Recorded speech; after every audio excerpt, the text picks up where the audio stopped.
Welcome back to Still Believe in Him. This week we're back with a new message, and I'm excited about this message because this is something that God has been leading me to talk about for about a couple weeks now, and I wasn't really sure, but He gave me confirmation. So we're going to get into this good message today, which is all about friends, all things pertaining to friends, because we all need friends, we all want friends, and if we don't have friends, this is going to be a good way for us to learn how to choose friends. So stay tuned for Friends.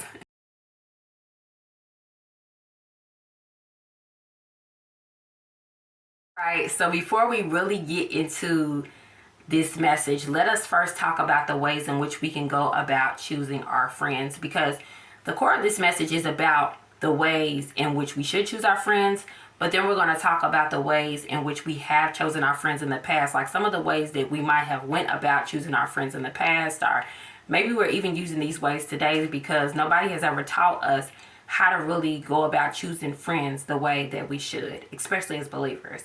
So I'm going to list 4 ways, and as I'm speaking about these ways, you might find yourself saying, oh, you know what, I did that before, or this sounds familiar, or this seems like something that I'm doing now. And that's okay, because guess what? When you realize, okay, these are the ways that I've chosen friends, or maybe I'm doing that now, you can always grow, you can always improve, you can always decide to do things differently. That's the beauty of growth and learning, okay? So, number 1, the way in which we can go about choosing our friends is sometimes we can decide that I'm going to choose my friends based upon people who like what I like, based upon a person being similar to who I am, a person that likes what I like. They like to shop where I shop at. They like to go where I go. They like the same TV shows. They like the same music. They like to wear the same type of clothes I like to wear.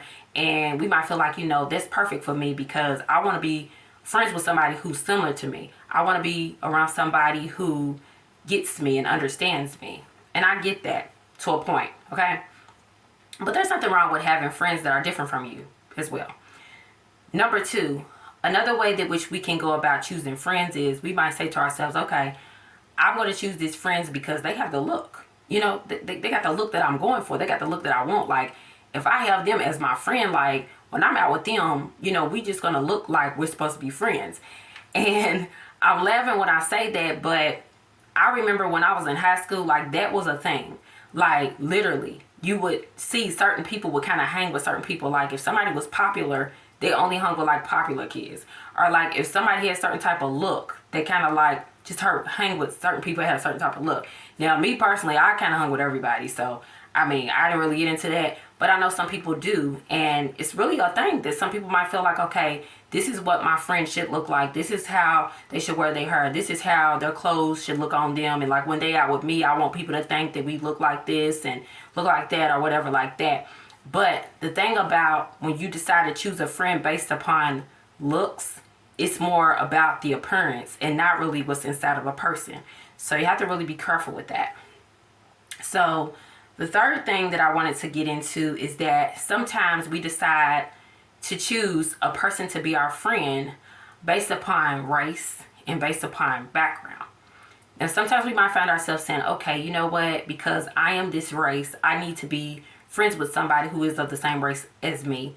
Or maybe because I grew up this way and this is my background, I need to be friends with somebody who has the same background as me. Because we might feel like, okay, only somebody of my race or somebody of my background can understand me. They can understand what I've gone through. They can understand my struggles and my hurts and my pains.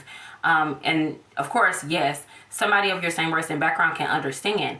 But there are also people that just because they're not of your same race and same background, that doesn't mean they won't understand you and be a good friend to you. It's not about the race and the background part. It's more about the inside of a person, like who they are. And then the last way that we can go about choosing our friends is sometimes we might decide to choose our friends based upon where we are. And you have to really be careful with this because where you are is not where you'll always be. So let's say, for instance, today you might be somebody who's in college and like all your friends are in college and in school. Well, eventually you're going to graduate from college. You may be living somewhere that's totally different from your hometown. What happens if you leave that place? Or what happens when you go back home? and that friend doesn't come there with you, or y'all lose touch or contact, or just y'all lives go in two different directions, then you might find yourself saying like, man, we not friends no more, and it happens all the time. And I'm not saying that it will automatically happen, but when you decide to choose your friends, you don't want to just choose your friends based upon where you are, because where you are is not where you're always going to be.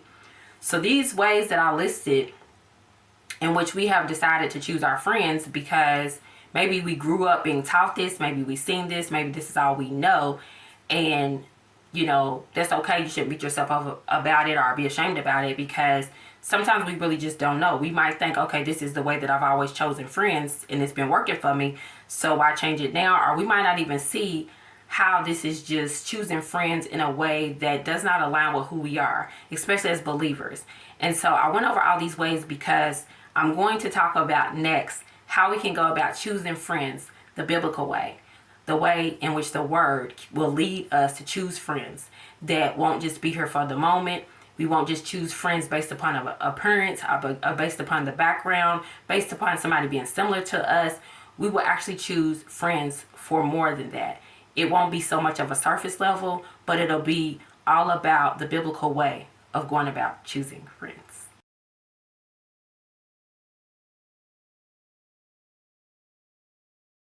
So let's get into this part about choosing friends the biblical way. This is part 1.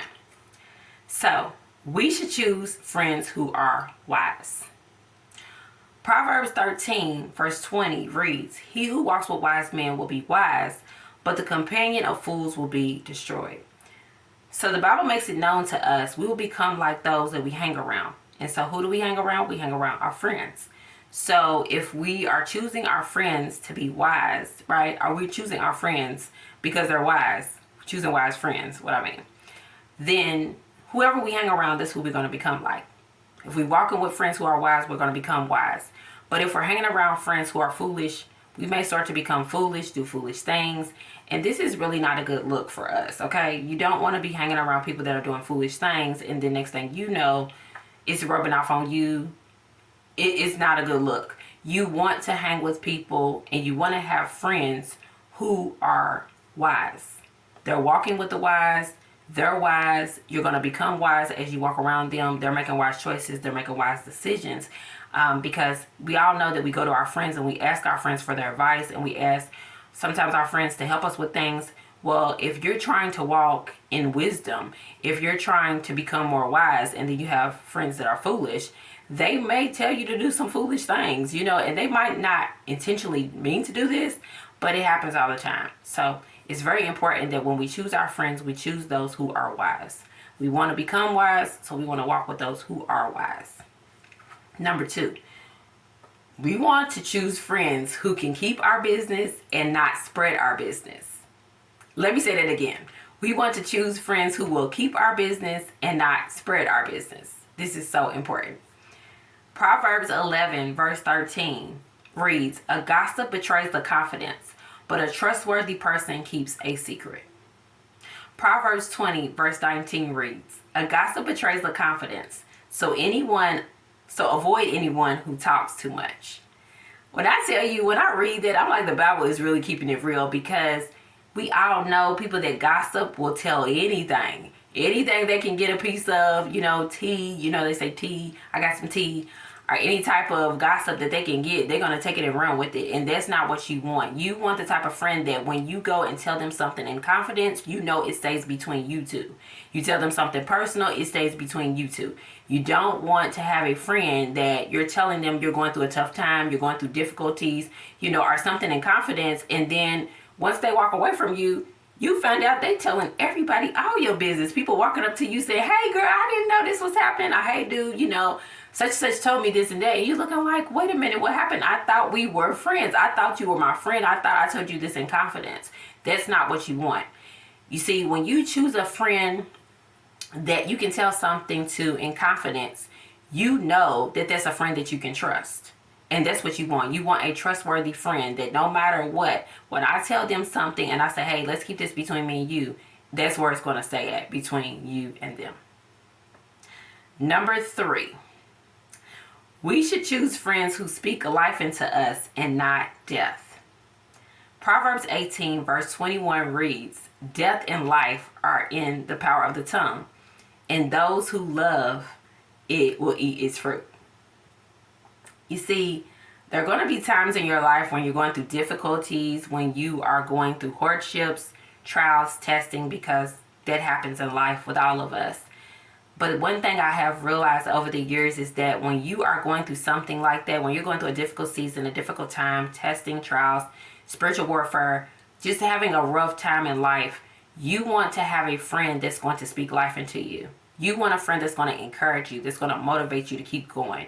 You don't want a friend that's going to kick you while you're down. Like, not literally kick you, but what I'm saying is that if you're having a difficult time, you're having a difficult season, you're already feeling discouraged, you don't want a friend that you call or you meet up with and now they just make you feel even more discouraged than before. Like, you're trying to tell them, like, hey, I'm really having it hard. You know, it's hard out here. Like, I don't know what I'm going to do. And the person's like, yeah, it is hard out here. I don't know what you're going to do either. And you looking like, wait a minute.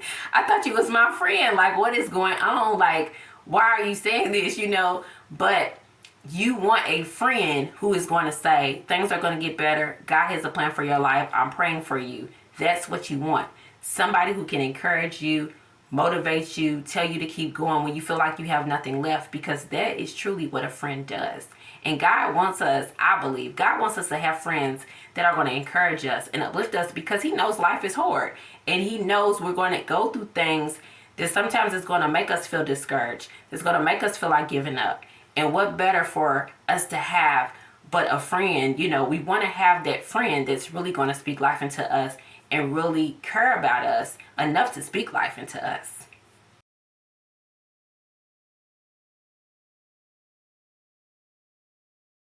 All right, so this is part 2. Choosing friends the biblical way. Number 4, we should choose friends who are loving, but not friends who are just loving towards us, but loving towards others. In John chapter 13, verses 34 through 35, it reads, "A new commandment I give to you, that you love one another as I have loved you, that you also love one another. By this I will know that you are my disciples, if you have love for one another." So when we choose friends, it's imperative that we pay attention to the way in which a person loves. Yes, we want friends who are loving towards us, but we also want friends who are loving towards everyone. You know, we are supposed to love one another. The Bible makes it very clear to us that we are to love one another. And the Bible also tells us that we are to love our neighbor as ourselves. Well, we have to know how to love, right? And we have to care to love other people. So you want a friend that's not just going to love you, but to love others in general. Because Jesus said that. It's very important for us to love one another. So let us make sure that we have friends who actually love not just us, not just their family, not just our family, but loves everyone. Because that is a friend that you want to have in your life. You want a friend that's loving to everyone, not just you. A friend that's loving to everyone will show you that they care about people. Number 5, we should choose friends who look out for us. In the Bible, in Philippians chapter 2, verses 4, it reads, "Let each of you not look out for his own interests, not only look out for his own interests, but also for the interests of others." When we choose our friends, we have to make sure that we are not just friends with people who are looking out for themselves. We want people that's going to look out for us too. So we want people, just as much as that they care about their well-being, they also care about our well-being. Just as much as they care about what's going on in their life and they care about their life, we want them to care for our lives too. We want friends that, yes, while everything is going good for them and they're having great opportunities, we want friends that we know that, hey, if they see a great opportunity that's good for us, they're willing to say, hey, I saw something, you know, that I thought would be good for you. I saw an opportunity that would be good for you, because that's somebody that's looking out for you. And we also want somebody who, you know, I will say this. Now, this is just a little add-in.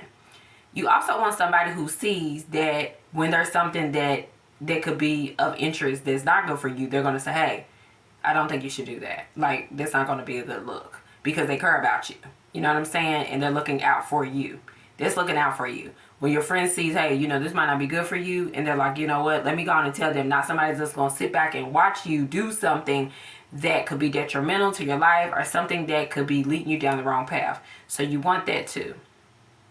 And then number 6, we should choose friends who walk in the light and not in darkness.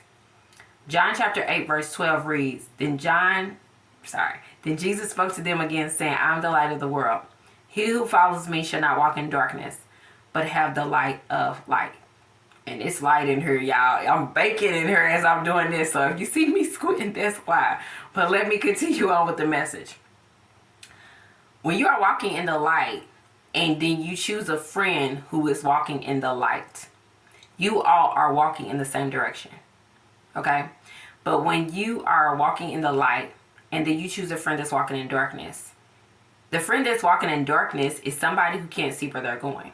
And so they're walking in darkness, you're walking in light. This is already showing you all are walking on 2 different paths. You're walking on 2 different directions. And a lot of times we might think, okay, well, this person is cool. I really like them. They're nice and everything like that. We get along well.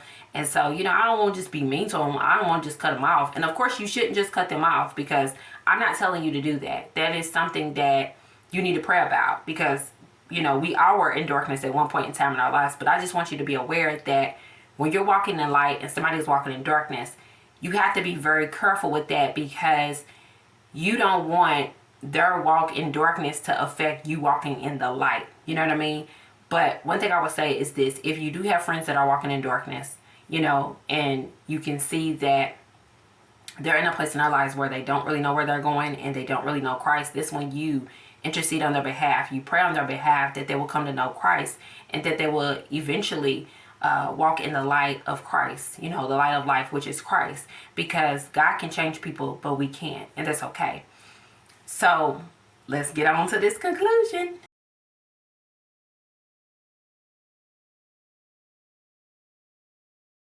Let me conclude this message by saying this. While it's so important for us to apply these biblical ways in which I listed, for us to choose friends, and I think these are ways that we should go about choosing our friends, we have to also make sure that we include prayer alongside these ways, because when we include prayer, we are allowing God to work and move in our lives and provide us with the friendships that we need, because God knows what type of friends that we need. We can always go outside and try to figure out how to get friends on our own. We can decide to do things our way. But God knows the type of friends that we need, and God will provide the friends that you need.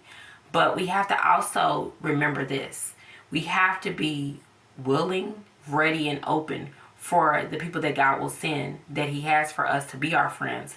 And we also have to make sure that we're healed, because it doesn't make a lot of sense for God to send us people who are going to be good friends to us, but because we're unhealed from past friendships that didn't go well, we won't receive those people properly. So as we end this lesson about friends, I am so appreciative of the support that I receive on this channel. And if you feel like this message would be beneficial to somebody else, always share it, please. Until next time, I'll see y'all. Bye.